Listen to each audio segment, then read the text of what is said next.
The Miyoo Mini. The brave little handheld. The thing that people won't shut up about. I bought one to see if I would actually like it. Well, actually, it's the Miyoo Mini Plus. They don't make the original anymore. But that would have been way too small for me. Don't even get me started on that new Ambernick thing. Or the Funky S. Like, who is actually playing those things? But today, we're going to put the Miyoo Mini Plus through the Goldilocks test. Is it overhyped? Is it underhyped? Or is it just right? Let's just see what the hype is all about. Just off the bat, the carrying case itself is tiny. I brought some visual aids here. Here's a closed SP. Okay, so it's even smaller than an SP when it's opened. This is just looking at the case. The DMG is a monster. Let's just open it up. That was not as cool as I thought it would be.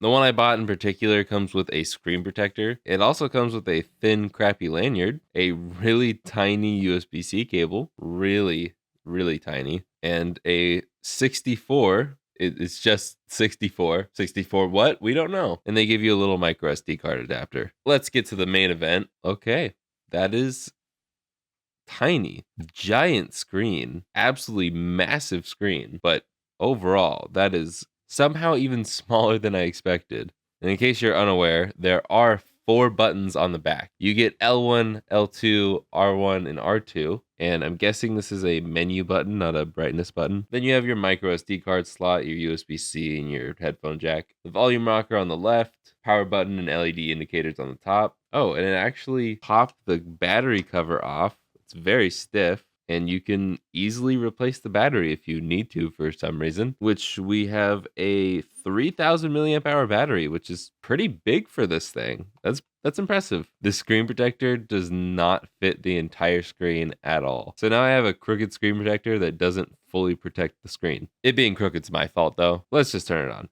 Miyoo Linux games. There are 10 levels of brightness. Okay. Actually, it's pretty bright and pretty dim. That's nice. 20 levels of volume, which in the menu at least, it does not get very loud, which is fine by me. I'd rather it be quiet and sound decent. Oh, so you can adjust the saturation and everything? Okay, so you can remap any of the buttons except for the D-pad and start and select. I think I need to put the SD card in here. If there's a crappy SD card included with an emulator, there's gonna be pirated games on it. Contra, Super Contra, a lot of Contra. Got all the Rockman games. Angry Birds? I didn't know they had Angry Birds on the Famicom. They got Pokemon Blue, Green, 2000, and 4 in 1. Union Bond. This is not Pac-Man.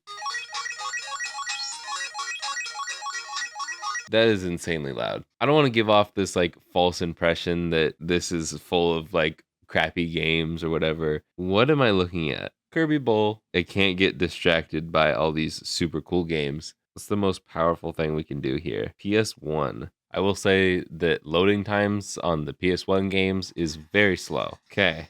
Well, I'm about as bad at driving games as Austin Evans, but I figured Gran Turismo would be a hard PS1 game for it to play, but it seems to kick its butt. Oh, the sleep to wake is great. Dude, that's instant. That's really impressive. I really want to give this a proper review, so I'm going to take a long time to go through all of this and make sure it's actually really decent. That was about 2 months ago. And before I give my final thoughts, I just want to make some things clear. I'm obviously more of an original hardware guy, but I'm not against emulation. I still very much enjoy emulating games too. I'm just not going to review all those handhelds unless companies send them my way. Also, this is obviously just my opinion. It's okay, we can have different thoughts. Let's start with the elephant in the room.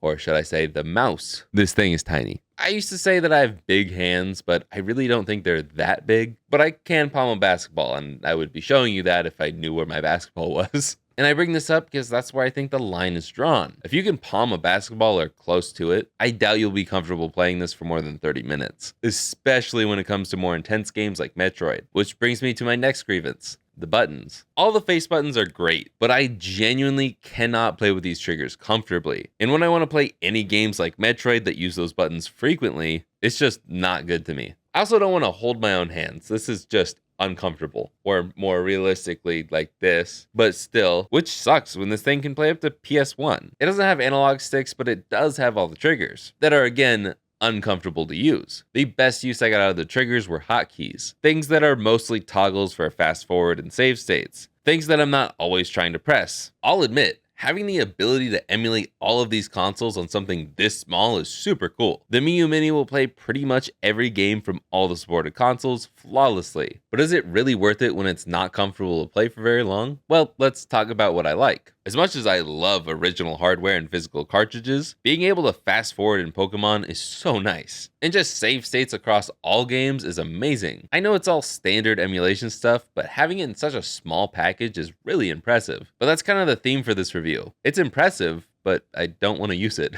Like, the sleep and wake is insanely fast. It still blows my mind. The battery life is awesome. It's even great for tinkerers like me with a ton of software and hardware mods. You can pretty easily install Onion OS, which is just a better operating system. And my absolute favorite part is the custom boot image. You can literally put anything there. And if you are going to grab a Miyoo Mini, I'll have a link to an amazing playlist by Retro Game Core right below a link to the device. Russ is the man when it comes to getting the most out of this little guy. But there are also hardware mods in the sense of speakers, buttons, cases, grips, and more. The community support is awesome. It's a very impressive and cool device that easily fits in most pockets, but it's just not for me. I'm always going to pick a bigger device because comfort is the most important thing to me when it comes to handhelds and controllers. Like, as much as I originally dunked on the Analog Pocket, it's grown on me more because of the community updates. It's a bigger, more comfortable handheld emulator that also plays original cartridges. It's a pretty good blend of things that I want in a handheld, and I would recommend it if it were readily available or made by anyone other than Analog. But those devices clearly aren't in the same price range as the Miyoo Mini. For that, I'd say a Retroid Pocket 2 or a Powkiddy X55, but I haven't tried them. I want to though. Again,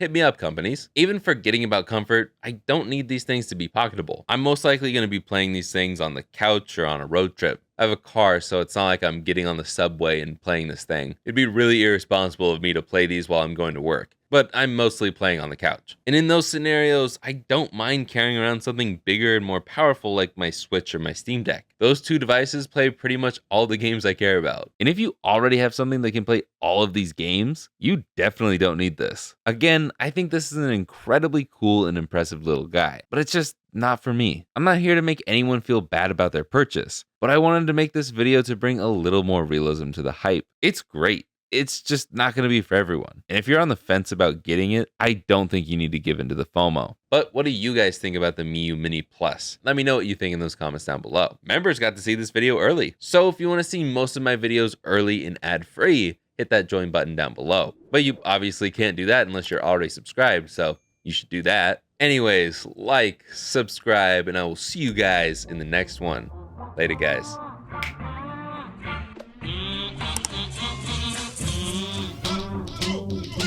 I know it's not really in frame, but I'm pretty sure I wore this shirt the last time I recorded. So there's just gonna be like a month straight of videos where I look like this. Oh well.